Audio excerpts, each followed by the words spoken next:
ಭಾರತ ಮತ್ತು ಅಮೆರಿಕ ನಡುವಿನ ಬಾಂಧವ್ಯದಲ್ಲಿ ಇವತ್ತು ಹೊಸ ದಾಖಲೆ ಬರೆಯಲಾಗಿದೆ. ಪ್ರಧಾನಿ ನರೇಂದ್ರ ಮೋದಿ ಮತ್ತು ಅಮೆರಿಕ ಅಧ್ಯಕ್ಷ ಡೊನಾಲ್ಡ್ ಟ್ರಂಪ್ ನಡುವೆ ನಡೆದ ದೂರವಾಣಿ ಸಂಭಾಷಣೆಯ ಬೆನ್ನಲ್ಲೇ ಉಭಯ ದೇಶಗಳ ನಡುವಿನ ಬಹುನಿರೀಕ್ಷಿತ ದ್ವಿಪಕ್ಷೀಯ ವ್ಯಾಪಾರ ಒಪ್ಪಂದ ಅಂತಿಮಗೊಂಡಿದೆ.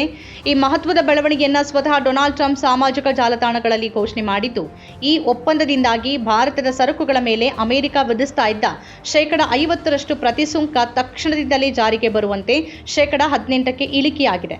ಪ್ರತಿಯಾಗಿ ಭಾರತ ಅಮೆರಿಕದ ಉತ್ಪನ್ನಗಳ ಮೇಲಿನ ತನ್ನೆಲ್ಲ ಸುಂಕಗಳನ್ನು ಶೂನ್ಯಕ್ಕೆ ಇಳಿಸೋಕೆ ಮತ್ತು ವ್ಯಾಪಾರಕ್ಕಿದ್ದ ಅಡೆತಡೆಗಳನ್ನು ನಿವಾರಿಸಲು ಒಪ್ಪಿಕೊಂಡಿದೆ. ಮೋದಿ ಅವರನ್ನ ತಮ್ಮ ಅತ್ಯುತ್ತಮ ಸ್ನೇಹಿತ ಅಂತ ಬಣ್ಣಿಸಿರುವ ಟ್ರಂಪ್, ಈ ಒಪ್ಪಂದ ಕೇವಲ ವ್ಯಾಪಾರಕ್ಕಷ್ಟೇ ಸೀಮಿತವಾಗಿರದೆ ಇಂಧನ ಸಹಕಾರ ಮತ್ತು ಜಾಗತಿಕ ಶಾಂತಿಯ ದೃಷ್ಟಿಯಿಂದಲೂ ಅತ್ಯಂತ ಮಹತ್ವದ್ದು ಅಂತ ಹೇಳಿದ್ದಾರೆ. ವಿಶೇಷ ಅಂದ್ರೆ ಈ ಹೊಸ ಒಪ್ಪಂದದ ಮೂಲಕ ಭಾರತ ತನ್ನ ನೆರೆಯ ರಾಷ್ಟ್ರಗಳಾದ ಪಾಕಿಸ್ತಾನ, ಚೀನಾ ಮತ್ತು ವಿಯೆಟ್ನಾಂಗಿಂತಲೂ ಹೆಚ್ಚು ಸುಂಕದ ರಿಯಾಯಿತಿಯನ್ನು ಪಡ್ಕೊಂಡಿದೆ. ಚೀನಾದ ಸರಕುಗಳ ಮೇಲೆ ಅಮೆರಿಕ 30-35% ಸುಂಕ ವಿಧಿಸ್ತಾ ಇದ್ರೆ, ಭಾರತಕ್ಕೆ ಈಗ ಕೇವಲ 18% ಸುಂಕ ನಿಗದಿಯಾಗಿದೆ. ಈ ನಿರ್ಧಾರವನ್ನು ಸ್ವಾಗತ ಮಾಡಿರುವ ಪ್ರಧಾನಿ ಮೋದಿ 140 ಕೋಟಿ ಭಾರತೀಯರ ಪರವಾಗಿ ಟ್ರಂಪ್ ಅವರಿಗೆ ಧನ್ಯವಾದ ಅರ್ಪಿಸಿದ್ದಾರೆ. ಅಮೆರಿಕದೊಂದಿಗಿನ ಸುಂಕದ ಮಾತುಕತೆಯ ಸಂದರ್ಭದಲ್ಲಿ ಸಾಕಷ್ಟು ಟೀಕೆಗಳು ಕೇಳಿ ಬಂದಿದ್ವು.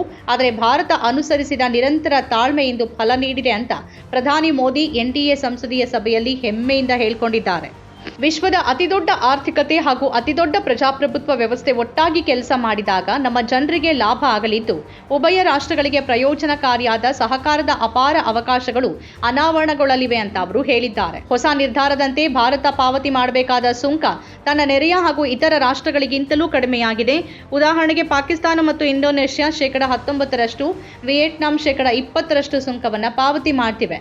ಇದೇ ವೇಳೆ ಬಾಂಗ್ಲಾದೇಶ 20% ಸುಂಕವನ್ನು ಪಾವತಿ ಮಾಡ್ತಾ ಇದ್ದು, ಚೀನಾದಿಂದ ಅಮೆರಿಕಕ್ಕೆ ರಫ್ತಾಗುವ ವಸ್ತುಗಳ ಮೇಲೆ 30-35% ಸುಂಕ ಬೀಳ್ತಾ ಇದೆ. ಅಮೆರಿಕದ ವಿಮೋಚನಾ ದಿನ ಅಂತ ಕರೆಯಲ್ಪಡುವ 2025ರ ಏಪ್ರಿಲ್ನಲ್ಲಿ ಟ್ರಂಪ್ ಪ್ರತಿಸುಂಕ ಘೋಷಣೆ ಮಾಡಿದಾಗ ಭಾರತದ ಮೇಲೆ 26% ಸುಂಕವನ್ನು ವಿಧಿಸೋದಾಗಿ ಪ್ರಕಟಿಸಿದ್ರು. ವ್ಯಾಪಾರ ಒಪ್ಪಂದದ ಕುರಿತು ಮಾತುಕತೆಗಳು ನಡೆದ ಬಳಿಕ 2025ರ ಆಗಸ್ಟ್ನಿಂದ ಇದನ್ನ 25%ಕ್ಕೆ ಇಳಿಸಲಾಗಿತ್ತು. ನಂತರ ರಷ್ಯಾದಿಂದ ತೈಲ ಆಮದು ಮಾಡುವ ಹಿನ್ನೆಲೆಯಲ್ಲಿ ಭಾರತದ ಮೇಲಿನ ಸುಂಕವನ್ನ 50%ಕ್ಕೆ ಏರಿಸಲಾಗಿತ್ತು. ಇದೀಗ 18% ಪ್ರತಿಸುಂಕವನ್ನ ಘೋಷಣೆ ಮಾಡಲಾಗಿದ್ದು, ರಷ್ಯಾದಿಂದ ತೈಲ ಆಮದು ಮಾಡುವ ಕಾರಣಕ್ಕಾಗಿ ವಿಧಿಸಿದ್ದ 25%ರ ಹೆಚ್ಚುವರಿ ಸುಂಕವೂ ರದ್ದಾಗಲಿದೆ ಎನ್ನಲಾಗಿದೆ.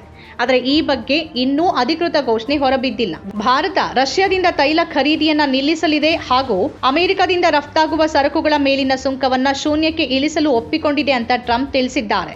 ಈ ಐತಿಹಾಸಿಕ ಘೋಷಣೆಯಾದ ಕೆಲವೇ ಗಂಟೆಗಳಲ್ಲಿ ಭಾರತೀಯ ಷೇರು ಮಾರುಕಟ್ಟೆಯಲ್ಲಿ ಹಬ್ಬದ ವಾತಾವರಣ ನಿರ್ಮಾಣವಾಗಿದೆ.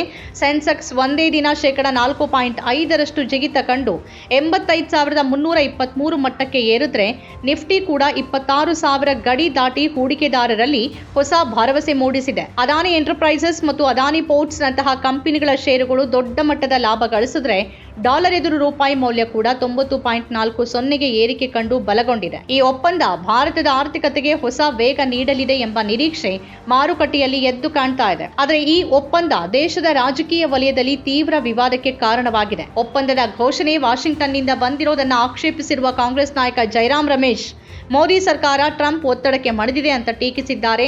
ಅಷ್ಟೇ ಅಲ್ಲದೆ ಲೋಕಸಭೆಯ ವಿರೋಧ ಪಕ್ಷದ ನಾಯಕ ರಾಹುಲ್ ಗಾಂಧಿ ಅವರು ಪ್ರಧಾನಿ ಮೋದಿ ದೇಶದ ಹಿತಾಸಕ್ತಿಯನ್ನೇ ಮಾರಿದ್ದಾರೆ ಮತ್ತು ರಷ್ಯಾದೊಂದಿಗಿನ ತೈಲ ಒಪ್ಪಂದದ ವಿಚಾರದಲ್ಲಿ ರಾಜಿ ಮಾಡಿಕೊಂಡಿದ್ದಾರೆ ಅಂತ ನೇರವಾಗಿ ವಾಗ್ದಾಳಿ ನಡೆಸಿದ್ದಾರೆ. ಸಂಸತ್ ಆವರಣದ ಹೊರಗೆ ಮಾಧ್ಯಮ ಪ್ರತಿನಿಧಿಗಳೊಂದಿಗೆ ಮಾತಾಡಿದ ಅವರು, ಕಳೆದ ಕೆಲವು ತಿಂಗಳುಗಳಿಂದ ಸ್ಥಗಿತಗೊಂಡಿದ್ದ ವ್ಯಾಪಾರ ಒಪ್ಪಂದಕ್ಕೆ ಹಠಾತ್ ಸಹಿ ಹಾಕಿರೋದು ಒತ್ತಡದ ಪರಿಣಾಮ ಅಂತ ಆರೋಪಿಸಿದ್ರು. ಮೋದಿ ಅವರು ಗೊಂದಲಕ್ಕೊಳಗಾಗಿದ್ದಾರೆ, ಅವರ ಮೇಲೆ ತೀವ್ರ ಒತ್ತಡ ಇದೆ, ತಮ್ಮ ಇಮೇಜ್ ಹಾಳಾಗಬಹುದು ಅನ್ನೋ ಭಯದಲ್ಲಿದ್ದಾರೆ ಅಂತ ರಾಹುಲ್ ಗಾಂಧಿ ಹೇಳಿದ್ರು.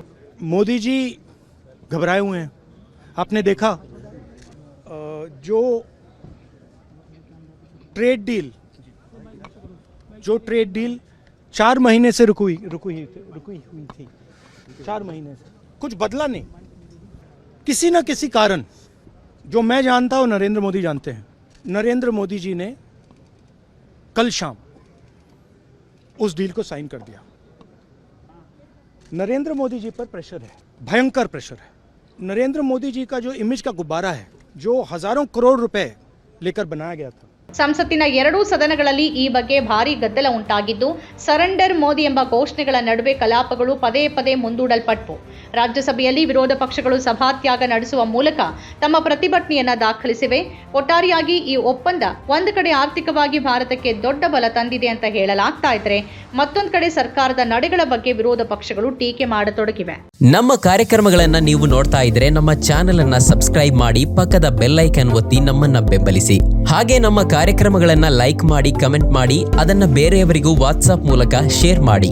ನೀವು ಹೀಗೆ ಮಾಡಿದಾಗ ನಮ್ಮ ಚಾನೆಲ್ ಇನ್ನಷ್ಟು ಮತ್ತಷ್ಟು ಜನರಿಗೆ ತಲುಪಲು ನೀವು ನಮ್ಮೊಂದಿಗೆ ಸಹಕರಿಸಿದ ಹಾಗಾಗುತ್ತೆ. ಇದು ನೀವು ಯಾವುದೇ ಖರ್ಚಿಲ್ಲದೆ ಕೆಲವೇ ಸೆಕೆಂಡುಗಳಲ್ಲಿ ನೀಡಬಹುದಾದ ಸಹಕಾರ.